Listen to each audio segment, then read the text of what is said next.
Dear student, स्वागत है आपका एसके मैथ्स कोचिंग क्लास में। और इस वीडियो के अंदर हम डिस्कस करेंगे मेजर्स ऑफ डिस्पर्शन। ओके। आप इस चैनल पे नए हो तो प्लीज़ पहले चैनल को सब्सक्राइब करिए, और आपको वीडियो अच्छी लगती है तो प्लीज़ आपके दोस्तों के साथ उसको क्या कर सकते हैं, आप शेयर कर सकते हो। ठीक है। अब देखो, इसके प्रीवियस वीडियो में हमने जो हमारा यूनिट नंबर 2 का पार्ट है मेजर्स ऑफ सेंट्रल टेंडेंसी, उसके रिलेटेड जो भी कंसेप्ट है एवरेज जो है ना, उसको हमने क्या किया, डिस्कस किया। एवरेज में हमने मीन, मीडियन और मोड और जो पार्टीशन वैल्यूज है उसको हमने क्या किया, डिस्कस किया है। और इस वीडियो के अंदर हम क्या करेंगे, रिलायबिलिटी, हम सॉरी मेजर्स ऑफ डिस्पर्शन क्या करेंगे, फाइंड करेंगे। ठीक है। देखो, एवरेज के लिए हमें एवरेज निकालने के लिए हम क्या करते हैं, सम ऑफ ऑल ऑब्जर्वेशन डिवाइडेड क्या करते हैं, नंबर ऑफ ऑब्जर्वेशन करते हैं। ठीक है। और जो हमने एवरेज निकाला है वो मोर एक्यूरेट है कि नहीं, वो हम क्या करते हैं, चेक करते हैं। और उस चेक करने के लिए हम क्या करते हैं, मेजर्स ऑफ डिस्पर्शन का क्या करते हैं, यूज कर सकते हैं। ठीक है। अब देखो, the reliability of average is more if dispersion is less. जैसे कि हमने कोई भी एवरेज निकाला है और एवरेज की रिलायबिलिटी एक्यूरेट है या एवरेज ऑफ उसकी रिलायबिलिटी क्या है, ज़्यादा है, हम कब बता सकते हैं, जब उसका अंदर का जो भी डिस्पर्शन है वो क्या होना चाहिए, लेस होना चाहिए। डिस्पर्शन का मतलब क्या होता है, उसमें से वेरिएशन बहुत कम होना चाहिए। ठीक है। जैसे कि उसकी एक एग्जांपल के तौर हम यहाँ पे देख सकते हैं। हम यहाँ पे क्या किया है कि mark of student A B C in 5 subject are follows. हमें स्टूडेंट दिए ए बी सी, ये 3 स्टूडेंट है अलग अलग, और उसके 5 सब्जेक्ट के मार्क्स हमें गिवन है। और उसका हमने क्या किया है, एवरेज फाइंड किया। एवरेज क्या फाइंड किया मतलब क्या, उसका मीन फाइंड किया है। देखो, आप यहाँ पे देख सकते हो, जो हमारा ये स्टूडेंट है उसका एवरेज कितना है, 50 है। स्टूडेंट बी देखो, उसका भी एवरेज कितना है, 5 है। और स्टूडेंट सी क्या है, उसका भी एवरेज क्या है, 5 है। आप देख सकते हो जितने भी स्टूडेंट है उसका सभी का एवरेज क्या है, सेम है। लेकिन हम यहाँ पे जो डाटा गिवन है उस डाटा को ऑब्जर्व किए तो डाटा में कुछ ना कुछ क्या है, वेरिएशन है। वही वेरिएशन को हम क्या बोलते हैं, डिस्पर्शन बोलते हैं। और उसको हम क्या करना है, मेजर करना है। ठीक है। आप देख सकते हो यहाँ पे, देखो यह इसकी सेंट्रल वैल्यू 15 है, इसकी सेंट्रल वैल्यू 15 है, और इसकी क्या है, 45 है। 45 में से देखो बाकी वैल्यू का हमने देखा तो 0 to 45 तक बहुत बड़ा डिफरेंस है या बहुत बड़ा वेरिएशन है। या 15 to 14 तक बहुत, 45 तक भी बहुत बड़ा वेरिएशन है। 45 to 95 तक बहुत बड़ा वेरिएशन है। लेकिन फर्स्ट स्टूडेंट का देखा तो 50 to 52 बस 2 डिजिट का वेरिएशन है। 51 to 50 बस 1 डिजिट का डिफरेंस है। बस मतलब कि आप ऐसे बोल सकते हो यहाँ पे, ये क्या है, हमारा मोर कंसिस्टेंट स्टूडेंट है एज कंपेयर टू बी। और हमने बी का और सी का कंपैरिजन किया तो क्या बोलते सकते, B is more consistent as compare to C. तो इन तीनों में से सबसे बेटर कौन सा है, ए बेटर है, क्योंकि इनमें क्या है, वेरिएशन कम है। और जिसमें वेरिएशन कम होता है वो क्या होता है, हमारा एक्यूरेट होता है। ठीक है। तो ये एक सिंपल एग्जांपल था जिसके थ्रू हमने समझा कि डिस्पर्शन क्या होता है। अब देखो, एग्जैक्ट डिस्पर्शन की डेफिनेशन क्या होती है कि ऑब्जर्वेशन आर स्कैटर्ड और dispersed from the central value, this variation is called क्या होता है, डिस्पर्शन। जैसे कि हमने यहाँ पे देखा था, सेंट्रल वैल्यू से जितना भी बाकी वाली वैल्यूज है इसके बीच में कितना वेरिएशन है, हमें क्या देखा था, उसको हम क्या बोलते हैं, डिस्पर्शन बोलते हैं। ठीक है। डिस्पर्शन की डेफिनेशन आप इसका स्क्रीनशॉट लेके आपके नोटबुक में लिख सकते हैं। हमारे डिफ्रेंशिएशन क्या है, डिस्पर्शन की क्या है, डेफिनेशन है। ठीक है। अब देखो, इस डिस्पर्शन के अंदर अलग अलग स्टैटिस्टिकल टूल्स आते हैं, जैसे कि रेंज आता है, क्वार्टाइल डेविएशन आता है। क्वार्टाइल डेविएशन का QD से भी डिनोट किया जाता है। दूसरा है mean deviation, standard deviation, variance और कोएफिशिएंट ऑफ वेरिएंस। लेकिन इस वीडियो के अंदर हम डिस्कस करेंगे range and quartile deviation. Okay. तो चलो लेट्स फर्स्ट डिस्कस करेंगे कि रेंज क्या होता है। ठीक है। आप देखो, range is the simplest dispersion, क्या बोल सकते हो इसका, रेंज बहुत ही सिंपल और इजी स्टैटिस्टिकल टूल्स है जिसके लिए हम मेजर्स ऑफ डिस्पर्शन मेजर करने के लिए क्या कर सकते हैं, यूज करते हैं। ठीक है। जैसे मैं यहाँ पे लिख सकता हूँ कि let L is the largest observation and S is smallest observation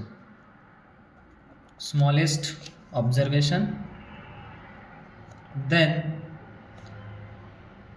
difference between L and S is called range.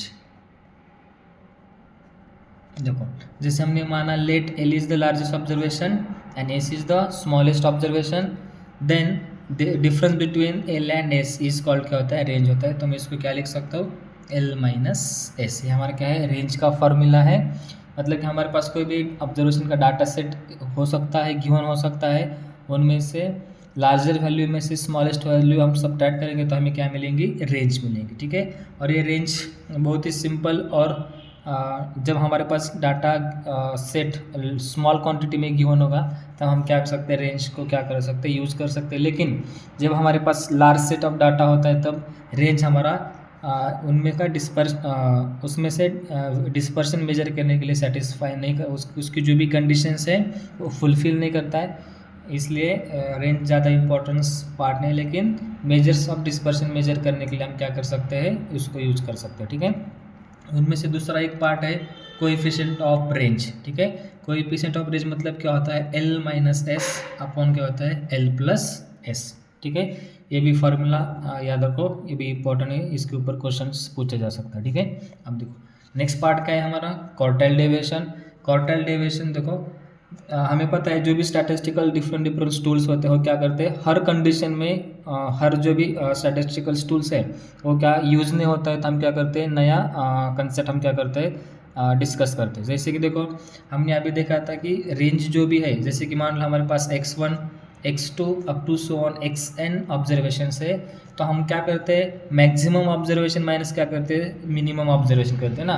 तो रेंज हमारा क्या करता है, range is only depend on two values remaining observation as it is. तो हम क्या कर सकते हैं, जो हमारा रेंज है ना वो हमारा अप्रोप्रिएट रिसर्च टूल नहीं होता है, तो हम क्या करते हैं, दूसरा यूज करते हैं, जैसे कि उसका क्या बोलते हैं, क्वार्टाइल्स डेविएशन बोलते हैं. ठीक है, क्वार्टाइल डेविएशन इज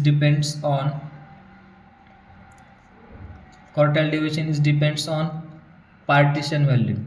ओके, और पार्टीशन वैल्यूज क्या होता है, जैसे कि उनमें से हमने क्वार्टाइल्स फाइंड किए थे, और क्वार्टाइल्स क्या करते हैं, quartiles are divide the data into 4 equal parts करते हैं. ठीक है, तो quartile deviation is equals to क्या होता है, QD is equals to Q3 minus क्या होता है, Q1, और डिवाइडेड बाय क्या होता है, only 2. Fair Q3 is upper quartiles and Q1 is lower quartiles. Okay, अब देखो ये क्या है, क्वार्टाइल डिवीजन का formula Q3 minus Q1 upon 2, और Q3 मतलब क्या होता है, अपर क्वार्टाइल्स, और Q1 मतलब क्या होता है, lower quartiles. Therefore we can also find coefficient of quartile deviation. मैंने शॉर्ट में लिखा है CQD, यानी कि coefficient of quartile deviation is equals to क्या होता है, Q3 माइनस Q1 डिवाइडेड क्या होता है, Q3 plus Q1. Okay, I hope कि आपको दोनों भी मेजर पार्ट ऑफ डिस्पर्शन समझ में आया है. तो इसके ऊपर हम क्या करेंगे, एक न्यूमेरिकल एग्जांपल डिस्कस करेंगे. ठीक है, तो देखिए एग्जांपल में क्या गिवन है, हमें बोला है क्वेश्चन में कि calculate range and coefficient of range, and second part में बोला है quartiles deviation and coefficient of quartile deviations for the following data. ठीक है, डाटा हमें गिवन है 100, 24, 14, 105, 21, 35, 106, 16, 100, 72, 68, 103, 61, 90 एंड 20. ठीक है, तो सबसे फर्स्ट हमें क्या फाइंड करना है, रेंज फाइंड करना है. तो हमें जब भी स्टैटिस्टिकल प्रॉब्लम हम सॉल्व करेंगे तो सबसे फर्स्ट स्टेप लिखेंगे कि जो भी गिवन डाटा है, तो मैं यहाँ पे लिख रहा हूँ, जो भी हमें गिवन है एज इट लिखा मैंने, एज इट इज़ गिवन. ठीक है, जो भी वैल्यूज है उसको मैंने एज इट इज़ लिखा है.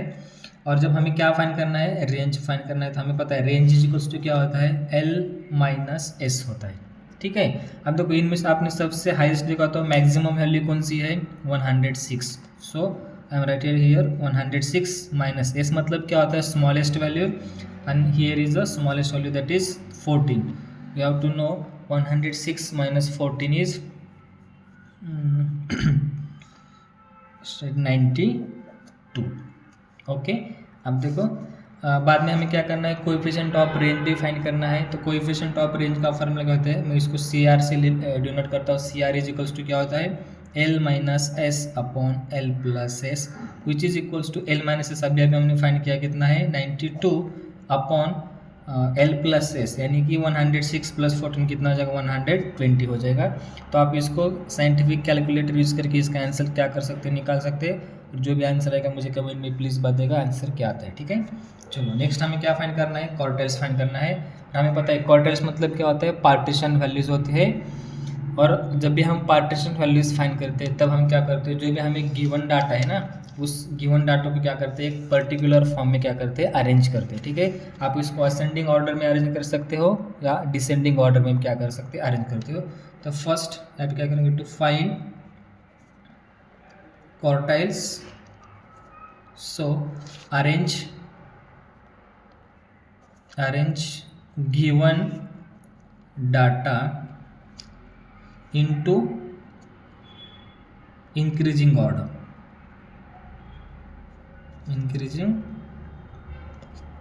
ओके। अब देखो इंक्रीजिंग ऑर्डर मतलब हमें सबसे पहले स्मॉलेस्ट वैल्यू लिखनी है, देन उसके बाद नेक्स्ट स्मॉलेस्ट से क्या करना है, लिखना है, ठीक है।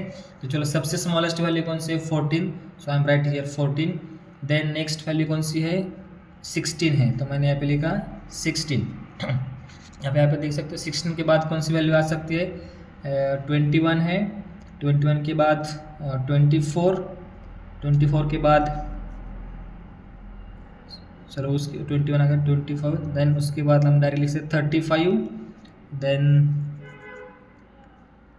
35 के बाद देन क्या लिख सकते हैं यहाँ पे,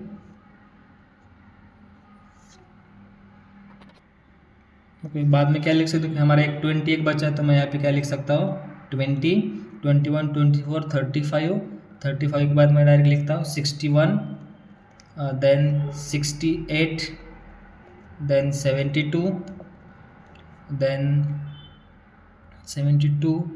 then 90, then 100, then again 100, 2 times 100 है, सॉरी यहाँ पे 100 आना चाहिए, 100, और उसके बाद क्या है 103, ओके। और देन उस लास्ट में और एक वैल्यू बची है 105। ये क्या है, मैंने डाटा को अरेंज किया एक पर्टिकुलर ऑर्डर में। तो हमारा टोटल ऑब्जर्वेशन 15 से, तो 1 2 3 4 5 6 7 8 9 10 11 12 13 14, ये कोई तो वैल्यू मिसिंग है, सॉरी लास्ट में 106 भी है, ठीक है। ये यहाँ पे टोटल 15 ऑब्जर्वेशन है। तो अरेंज करते समय हमें टोटल 15 ऑब्जर्वेशंस को भी हम क्या करेंगे, इंक्लूड करेंगे, ठीक है। तो चलो सबसे पहले हम क्या करना है, क्वार्टाइल का फार्मूला लिखना है। क्वार्टाइल का फार्मूला क्या होता है, Q3 माइनस Q1 डिवाइडेड क्या होता है 2। फिर Q3 इज इक्वल्स टू क्या होता है, अपर क्वार्टाइल्स होता है, और उसका फार्मूला क्या होता है, Q3 is equals to in bracket 3 into n+1 divided by क्या होता है, फोर्थ ऑब्जर्वेशन। ये हमारा क्या है, क्वार्टाइल का फार्मूला है, ओके। ये 3 मैंने एज इट इज रखा। n कितना है हमारे पास, n है हमारे पास 15 प्लस 1 हो जाएगा, और डिवाइडेड बाय क्या है, फोर्थ, क्या है उसका फोर्थ ऑब्जर्वेशन, ओके। अब देखो 15 प्लस 1 कितना होता है 16 मल्टीप्लाई 3 कितना हो जाएगा 48 डिवाइडेड बाय 4 करेंगे तो हमारा आंसर कितना आ जाएगा, 4 1 1 4 12, ओके। ये क्या आ जाएगा 12th ऑब्जर्वेशन, ओके। अब देखो 12th ऑब्जर्वेशन कौन सा है हमारा, ये first second third fourth fifth sixth 7 8 9 10 11 12, fourth observation कौन सा है हमारा, ये वाला 12th ऑब्जर्वेशन क्या है हमारा 100। देयरफॉर हम क्या लिख सकते हैं कि Q3 इज इक्वल्स टू कितना है हमारा 100, ठीक है। Q3 की वैल्यू हमें मिली 100। सिमिलरली हमें क्या फाइंड करना है, लोअर क्वार्टाइल्स, यानी कि उसको डिनोट करते हैं Q1 इज इक्वल्स टू क्या होता है हमारा formula n+1 divided by fourth observations, okay. Is equals to n कितना है 15 plus 1 divided by fourth observation, यानी कि देखो 15 प्लस 1 कितना होता है 16 डिवाइडेड बाय 4, यानी कि fourth observation, okay. Fourth observation देखो क्या होता है हमारा, ये फर्स्ट है, सेकेंड है, थर्ड है, ये क्या है फोर्थ, यानी कि कितना है 21।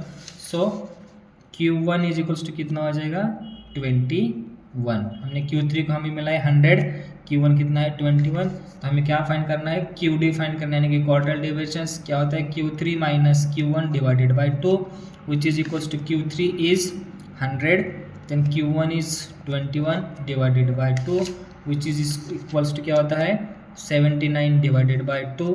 इसका भी आंसर कितना आ जाएगा मुझे कमेंट में आप बता सकते हो, बहुत ही सिंपल है, अपने विदाउट कैलकुलेटर यूज़ करके भी इसका हम आंसर बता सकते हैं। ये क्या था हमारा क्वार्टाइल डेविएशंस था। और हमें साइमल्टेनियसली क्या फाइंड करना है कोएफिशिएंट ऑफ क्वार्टाइल डेविएशन को भी फाइंड करना है। उसका फॉर्मूला होता है Q3 minus Q1 divided by Q3 plus Q1। आपके पास Q1 है Q3 है और Q1 भी है, दोनों भी वैल्यू पुट कर सकते हैं और उसका आंसर आप क्या कर सकते हैं लिख सकते हैं। प्लीज़ जो भी आंसर है कमेंट में कमेंट करो, और आपको वीडियो अच्छा लगा तो प्लीज़ वीडियो को शेयर करिए और लाइक करिए। Thank you for watching.